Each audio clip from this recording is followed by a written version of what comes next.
무엇입니까? 함께 지어져가는 교회. 2020년 비전 말씀입니다. 다시 한번요. 함께 지어져가는 교회. 이제 돌아오는 주일날 여러분에게 이제 신년 새 주보가 나누어질 겁니다. 한번 A4 사이즈로도 한번 만들어 봤거든요. 돌아오는 주일날 새로운 포맷으로 된 주보가 여러분에게 주어질 건데, 일면에 저희 교회 비전이 새겨져 있습니다. 함께 지어져가는 교회. 지난 10월 29일이죠. 제가 네팔 선교지 신방을 갔다 와서 이제 기도원에 한 3일 정도 들어가 있었습니다. 제가 하반기에 기도원에 가게 되면 가장 중요하게 여기는 기도 제목 중에 하나가 바로 그 다음에 새년에 대한 비전의 말씀을 받아오는 것입니다. 그것이 가장 중요한 기도의 제목이기 때문에 제가 하반기 기도원에 가서 하는 주된 일은 묵상하는 것, 그리고 기도하는 것, 그리고 하나님의 말씀을 읽는 겁니다. 하나님의 말씀을 읽을 때 때로는 복음서만 읽기도 하고, 때로는 바울의 서신을 읽기도 하고, 때로는 구약의 역사서를 읽기도 하고, 뭐 그때그때마다 달라지긴 하는데요. 이번에는 제가 바울 서신을 좀 읽어야 되겠다. 그래서 갈라디아서부터 읽기 시작했었습니다. 갈라디아서 읽고 에베소서를 읽죠. 근데 에베소서 오늘 본문, 여기서 제 마음이 쿵 하고 다가온 겁니다.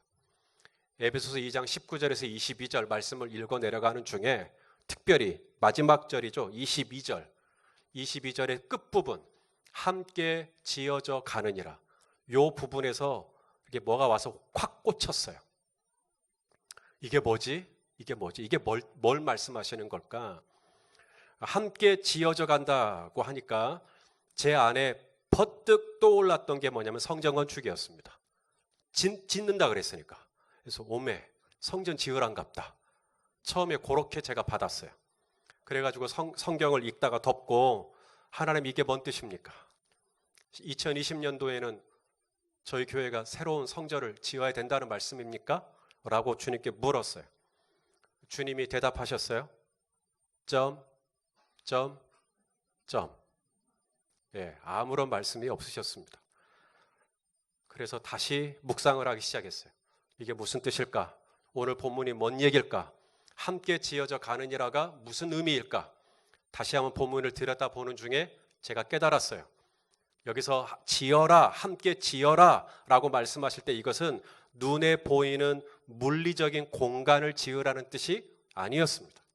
제가 본문을 다시 한번 들여다보니까 이 말씀은 훨씬 더 본질적인 교회, 본질적인 성전에 대한 말씀이셨습니다. 우리 다시 한번 오늘 본문 22절을 저랑 같이 한 목소리로 봉독하도록 하겠습니다. 시작. 너희도 성령 안에서 하나님이 거하실 처소가 되기 위하여 그리스도 예수 안에서 함께 지어져 가느니라. 자, 우리가 함께 지어야 되는데 뭘 지어야 된다고 말씀하십니까? 하나님이 거하실 처소요. 이게 중요하더라고요. 하나님이 거하실 처소를 지으라는 거예요. 하나님이 거하실 처소가 되기 위해서 함께 지어져 가는 것이죠. 아, 이거구나. 어떤 건물이나 어떤 장소보다 중요한 게 뭐냐면 하나님이 거하시느냐 거하시지 않느냐, 이게 중요해요. 저와 여러분이 함께 지어져 간다고 했을 때 이게 물리적인 어떤 빌딩이나 건물이나 이런 게 아니에요. 주님께서 우리가 함께 지어져 가기를 원하는 것은 어떤 건물이 아니라 하나님이 거하실 수 있는 처소, 하나님이 거하실 수 있는 성전이 되기를 원하는 거죠. 여러분, 성소의 성소됨, 성전의 성전됨이 무엇일까요?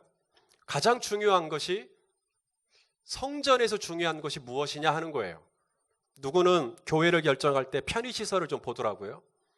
또는 위치를 보거나 주차장 공간을 보거나 인테리어를 보거나 여러 가지를 따지시겠죠. 그러나 제 아무리 교회가 크리스탈 내지는 온갖 보석으로 치장된 건물이라 할지라도 거기가 하나님이 거하시지 않는다면 그곳이 어찌 성전이 될 수가 있겠습니까? 성소의 본질, 성전의 본질은 그러므로 외관이 뭐냐, 내관이 뭐냐가 아니라 바로 그곳에 하나님이 거하심이 있느냐, 하나님의 임재가 있느냐, 그것이 중요한 줄로 믿습니다. 2020년 새해 우리 성도님들은 어떤 소망을 가지고 계십니까? 각가지 소망을 가지고 계실 거예요. 여러분의 소망이 뭔지는 잘 모르겠어요. 그러나 우리 하나님께서 2020년 새해에 저와 우리 열린 베델교회 여러분들을 향하여 가지고 계신 소망은 제가 오늘 선포해 드리겠습니다. 그것은 뭐냐면 하나님은 여러분이 어디에 있든 바로 그곳에 하나님이 거하시는 처소가 되기를 원하신다는 거예요.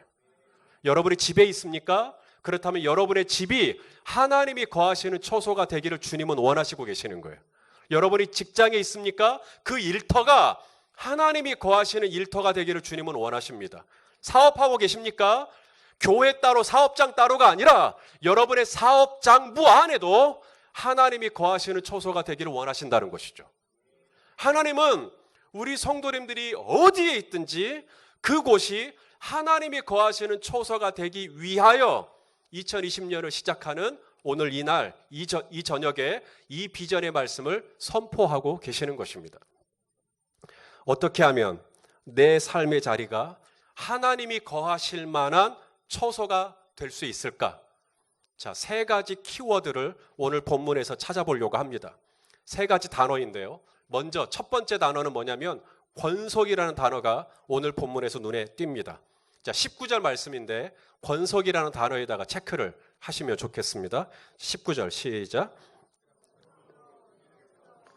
너희는 외인도 아니요 나그네도 아니요 오직 성도들과 동일한 시민이요 하나님의 권속이라. 권속이라는 단어가 좀 어려울 수 있습니다. 권속이라는 단어는 가족이다 이 말입니다. 가족. 그래서 영어 성경에서도 family라고 번역을 해놨습니다. 그러니까 하나님은 우리가 모일 때마다 그곳이 하나님이 거하실 만한 처소가 되기 위해서 우리에게 필요한 게 뭐라는 거예요? 가족애가 필요한 겁니다. 우리가 한 형제요, 한 자매요, 예수의 피로 말미암아 한 가족이고 그런 우리가 패밀리십, 가족애를 가지고 있을 때 바로 그곳에 주님이 거하실 처소가 되는 것이죠. 가족애라고 할 때 중요한 것은 차별이 없는 겁니다. 너희가 외인도 아니요, 나그네도 아니요. 이 말은 뭐냐면 외인이라고 차별하지 말고 나그네라고 차별하지 말고 우리가 다 뭐예요? 성도들과 다 동일한 시민이요. 하나님의 뭐예요? 우리 다 가족이라는 거예요.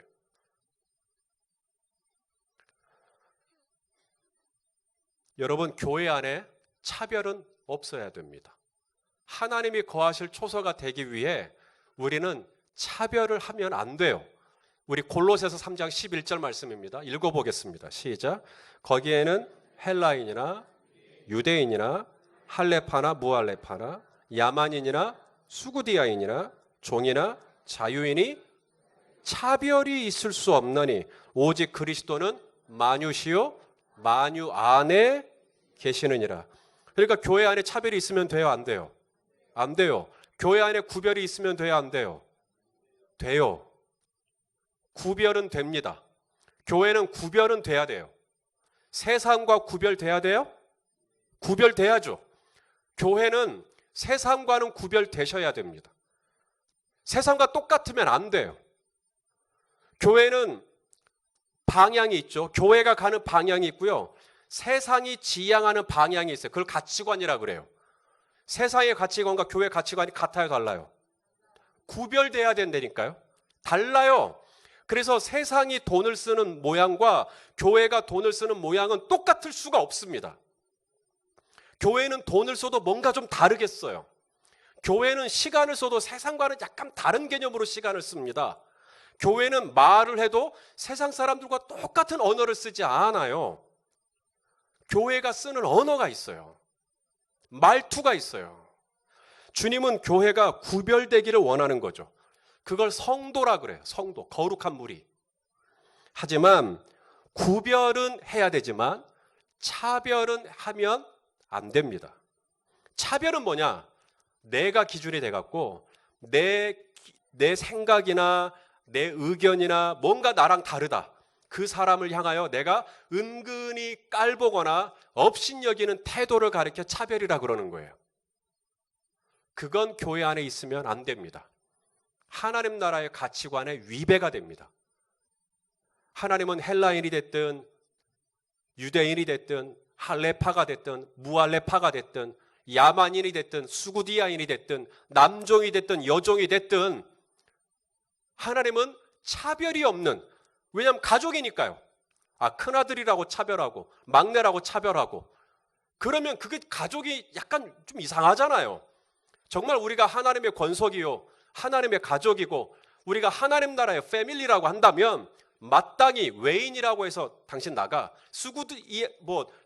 나그네라고 해서 당신 나가, 이게 아니라 서로 차별하지 않고 서로 같이 어울리는, 그러면 거기에 누가 임하신다고요? 하나님이 거하실 처소가 되는 것입니다. 2020년 하나님의 소망입니다. 하나님은 우리 성도님들이 계신 곳마다 하나님이 거하시기를 원하시죠. 그러려면 세 가지 키워드가 있는데 첫 번째 키워드가 뭐냐면 권속이라는 단어. 권속이 되려면 차별하지 않는 것입니다.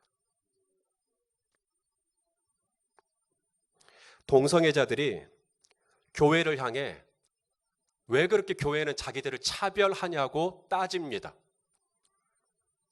성소수자들을 차별하지 말라고 이야기를 합니다.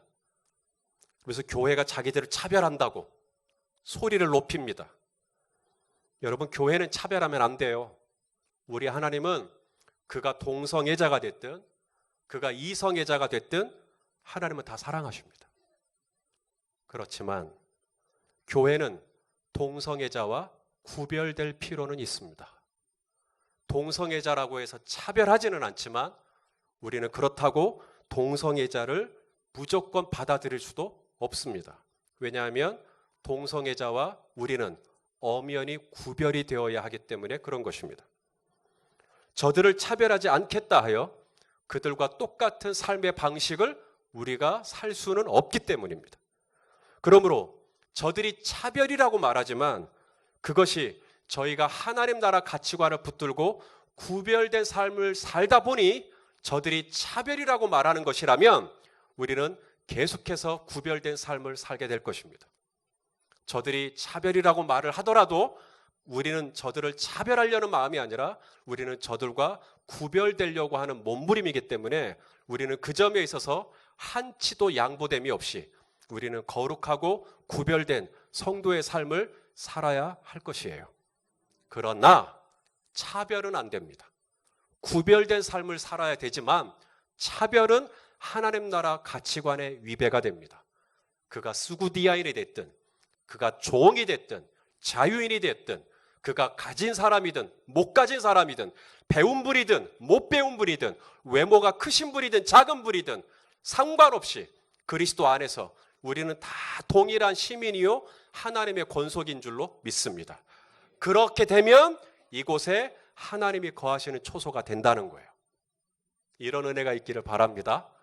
두 번째 키워드입니다. 어떻게 하면 하나님이 거하실 초소가 될 수 있을까?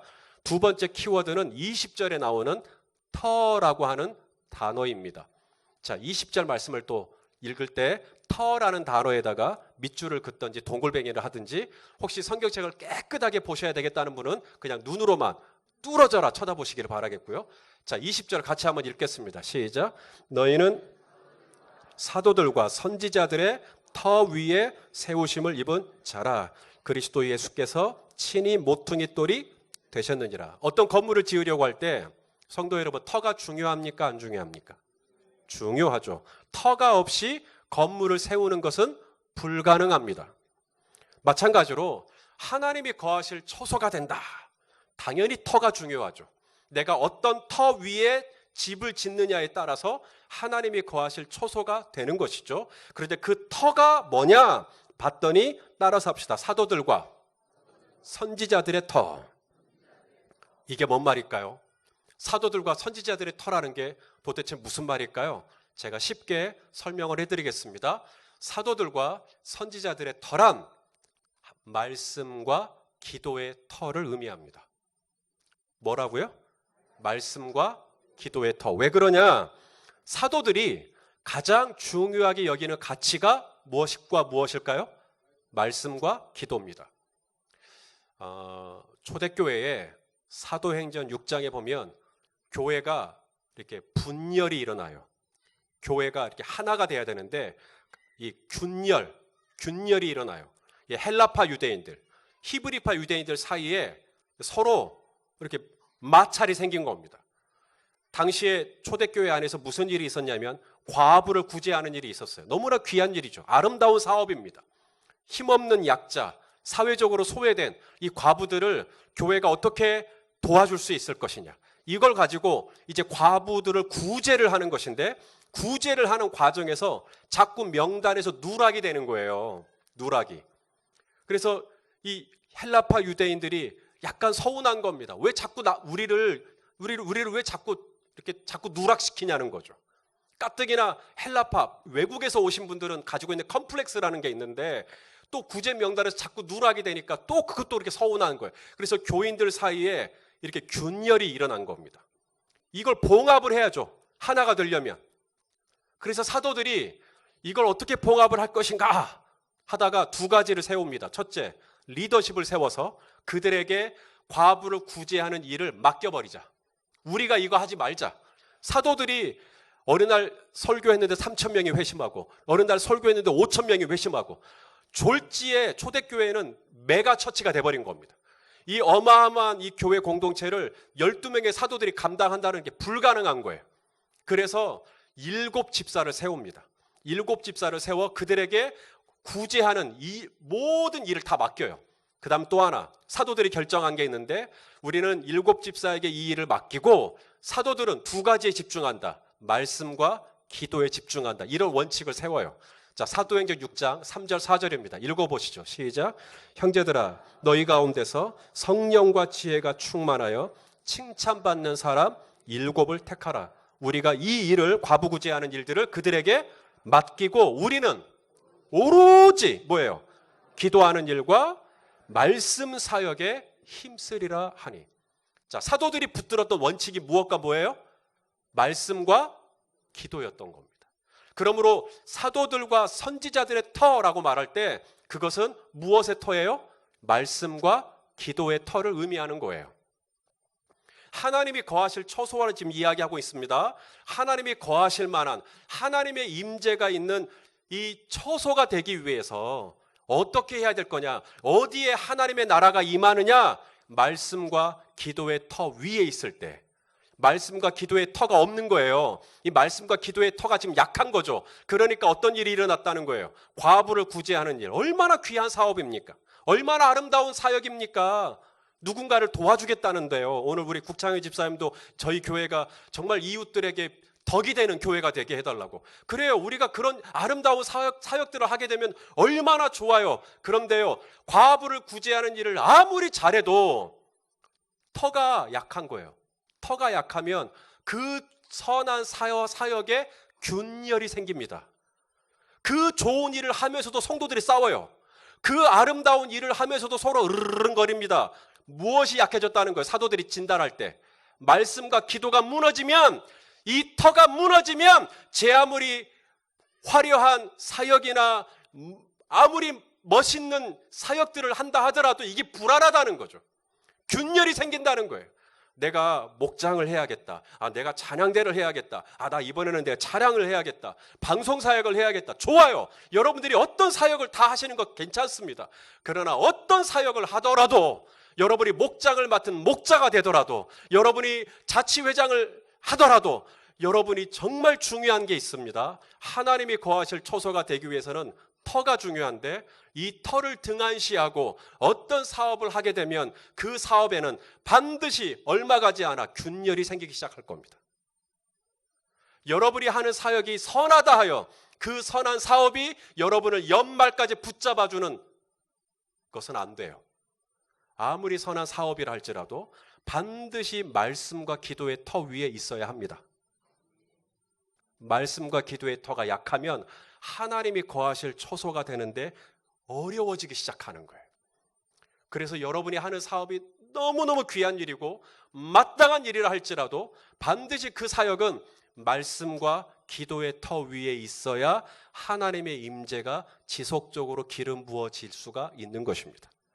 그래서 하나님이 거하실 초소가 될 수 있으려면 두 번째 키워드가 중요한데 바로 사도들과 선지자들의 터 위에 있어야 되는 것이죠.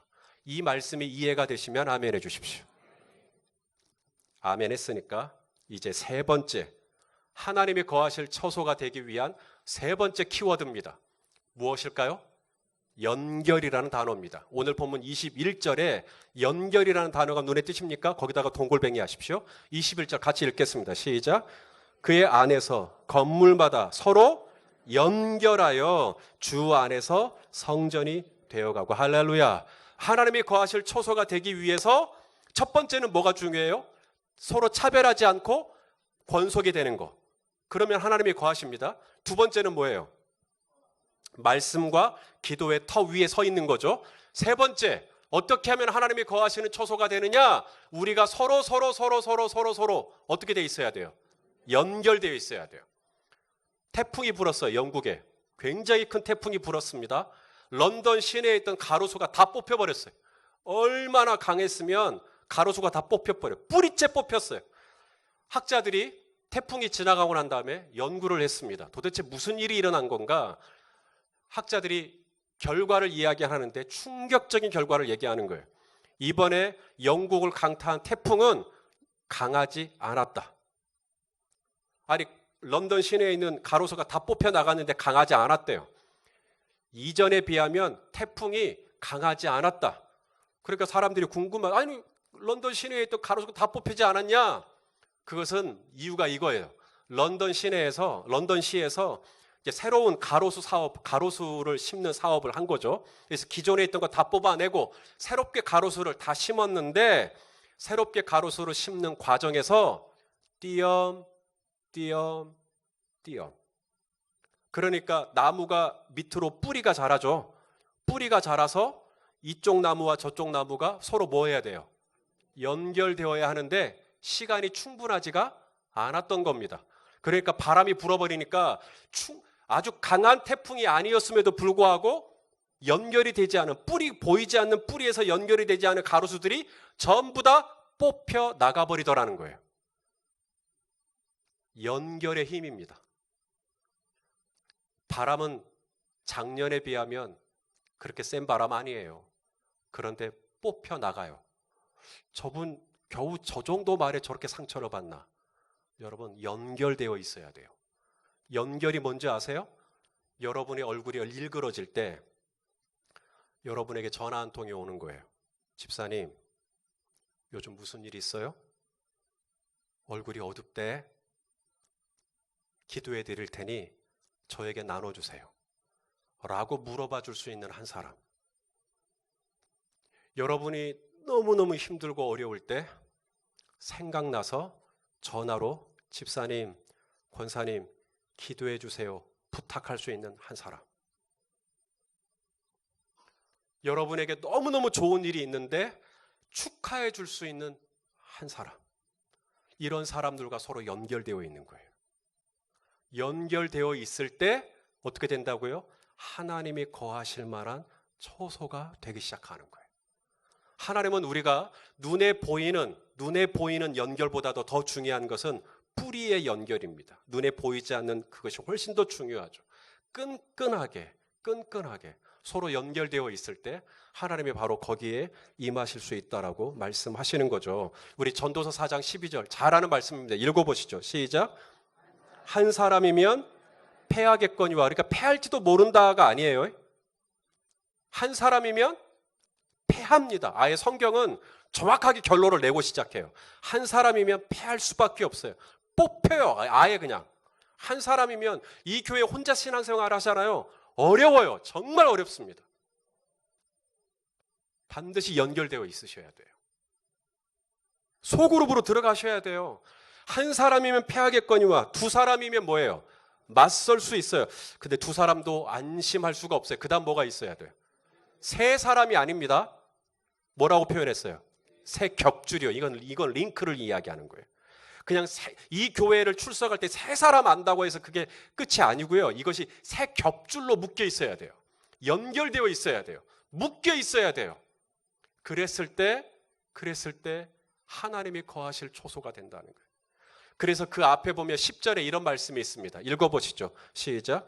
혹시 그들이 넘어지면 하나가 그 동물을 붙들어 일으키느니와 홀로 있어 넘어지고 붙들어 일으킬 자가 없는 자에게는 화가 있으리라. 사랑하시는 여러분, 2020년 새해 흔들리고 싶으십니까? 그런 분은 아무도 없으실 거예요. 다들 중심을 잡고 싶고 좌우로 치우치지 않고 싶고 견고하고 싶고 중심을 분명히 잡고 싶고 신앙의 심지가 날로 견고하게 뿌리내리기를 간절히 원하실 겁니다.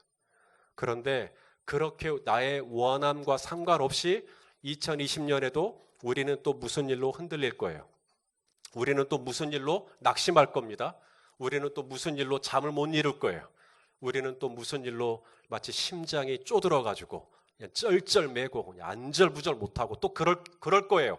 그럴 때 누군가가 나에게 목사님 괜찮으세요? 목사님 괜찮으세요? 라고 물어봐 줄 수 있는 한 사람. 집사님 괜찮으십니까? 잘 지내십니까? 요즘 식사는 하고 다니십니까? 물어봐 줄 수 있는 한 사람. 그 한 사람이 있으면 우리는 버틸 수 있어요. 붙들어 일으킬 자가 없는 자는 화가 있으리라. 연결되어 있는 것. 이것이 얼마나 중요한지 모르겠어요. 금년에도 하나님은 크신 은혜로 저희 교회에 많은 새가족들을 보내주셨습니다. 좋게 100명이 넘는 새가족들이 저희 교회에 오셨어요. 이분들이 많이 정착을 하셨지만 또 적지 않은 새가족들은 정착을 못하셨습니다. 저희 교회 새가족 정착률을 굳이 다른 일반적인 교회와 비교할 바는 아니지만 상당히 높습니다. 그렇더라도 왜 누구는 정착을 하고 누구는 정착을 못하는가? 그 이유를 뚫고 들어가 보면 딱 하나입니다.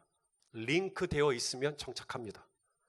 링크되어 있지 못하면 정착할 수가 없습니다. 그래서 반드시 목장으로 들어가시라고. 그래서 태풍이 불 때, 바람이 불 때, 비가 내릴 때, 창수가 날 때 당신에게 안부 전화 물어봐 줄 수 있는 사람 한 사람만 있어도 우리는 이 공동체 안에서 버텨낼 거예요. 그런데 그런 사람이 아무도 없는 거죠. 나 이렇게 아픈데, 나 이렇게 힘든데, 나 이렇게 외로운데 어느 누구도 나에게 따뜻한 안부로 물어봐 주지 못한다면 그분이 어떻게 이 공동체 안에서 온전히 설 수가 있겠어요? 하나님이 거하실 초소가 되기 위하여 정말 우리가 함께 지어져 가느니라.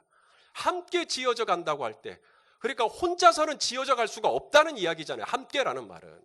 그래서 우리가 두 사람이, 아니 세 겹줄로 서로 링크되어서 연결되어서 어떤 태풍이 와도 어떤 바람이 불어도 우리가 끝까지 믿음의 집을 세워나가는 은혜가 있을 수 있게 되기를 바랍니다.